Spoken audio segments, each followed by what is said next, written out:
Hi friends, welcome back to my channel. ఈరోజు నేను pav bajji recipe చేస్తున్నా. ఇది ముంబైలో చాలా ఫేమస్ స్ట్రీట్ ఫుడ్ కదా. ఇది మన ఇంట్లో కూడా చాలా ఈజీగా చేసుకోవచ్చు.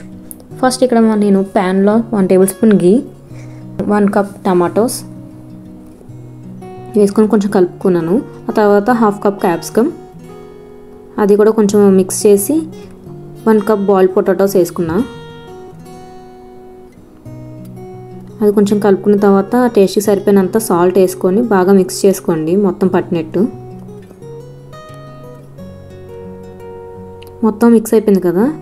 ఇక్కడ నేను 1 గ్లాస్ వాటర్ వేసుకొని మొత్తం మళ్ళీ బాగా మిక్స్ అయినట్టు వాటర్ అంతా చూసుకున్నాను. చూసారు కదా, బాగా మిక్స్ అయిపోయింది. ఇప్పుడు మూత పెట్టి మీడియం మంటలో 10 నిమిషాలు ఉడికించుకోండి. ఇలా మూత తీసిన తర్వాత మళ్ళీ ఇలా ఉంటుంది. ఇప్పుడు మనకి టమాటా ముక్కలు కనిపిస్తున్నాయి కదా, సో దాన్ని నేను స్మాషర్తో బాగా స్మాష్ చేసుకుంటున్నా. బాగా స్మాష్ చేసుకున్న తర్వాత 1 టేబుల్ స్పూన్ కారం, అలాగే కొంచెం పసుపు, కొంచెం గరం మసాలా వేసుకొని మళ్ళీ బాగా కలుపుకోవాలి.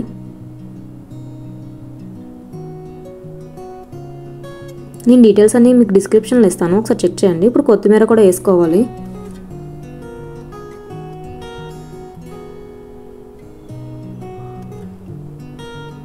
ఇప్పుడు మొత్తం నేను ఇలా సపరేట్ చేసుకొని మళ్ళీ ఇంకొక మసాలా అనేది చేసుకుంటున్నా.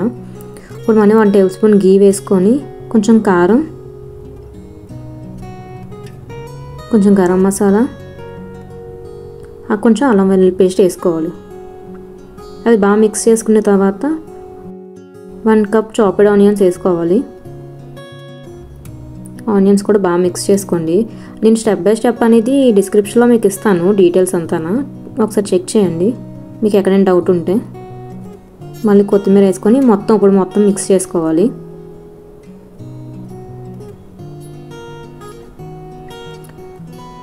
ఇప్పుడు 1/2 నిమ్మకాయని తీసుకొని ఇలా పిండేసి మొత్తం కలుపుకోవాలి. మళ్ళీ ఇది మనం బాగా మిక్స్ చేసుకున్న తర్వాత 1 గ్లాస్ మళ్ళీ వాటర్ వేసుకోవాలి. ఎందుకంటే మనకి కొంచెం వాటరీగా ఉండాలి కదా, మరీ వాటరీగా కాదు, అలాగని మరీ థిక్గా కాకుండా చూసుకోండి. ఇది బాగా మళ్ళీ ఇంకోసారి స్మాష్ చేసుకుంటున్నా, ఎందుకంటే ఏమైనా ఉంటే మళ్ళీ స్మాష్ చేయకపోవాలని. బాగా స్మాష్ చేసుకున్న తర్వాత కొంచెం ఉడికించి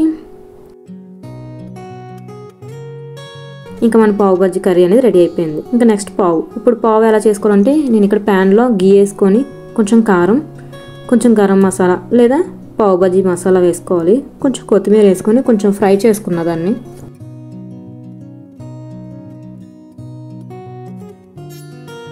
ఇక్కడ నేను పావు బన్ అనేది ఇలా కట్ చేసుకొని మసాలా అనేది బాగా పట్టినట్టు ఇలా మొత్తం రొటేట్ చేశాను. కొంచెం ఆ మసాలా అనేది చిన్న రోస్ట్ చేసుకోండి, మరీ రోస్ట్ చేసుకున్న చేదు వచ్చేస్తుంది. బన్ని కూడా మరీ ఓవర్ రోస్ట్ చేయొద్దు, లైట్గా ఏదో రోస్ట్ చేసి చేయనట్టు చేసుకొని తీసేసుకోవడమే.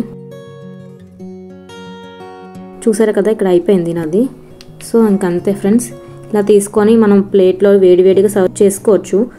చూస్తేనే చాలా టెంప్టింగ్గా ఉంది కదా. ఈ పావ్ బజ్జీని ఈవినింగ్ స్నాక్స్లో కానీ డిన్నర్ కానీ ట్రై చేసి మీ ఫ్యామిలీతో ఎంజాయ్ చేయండి.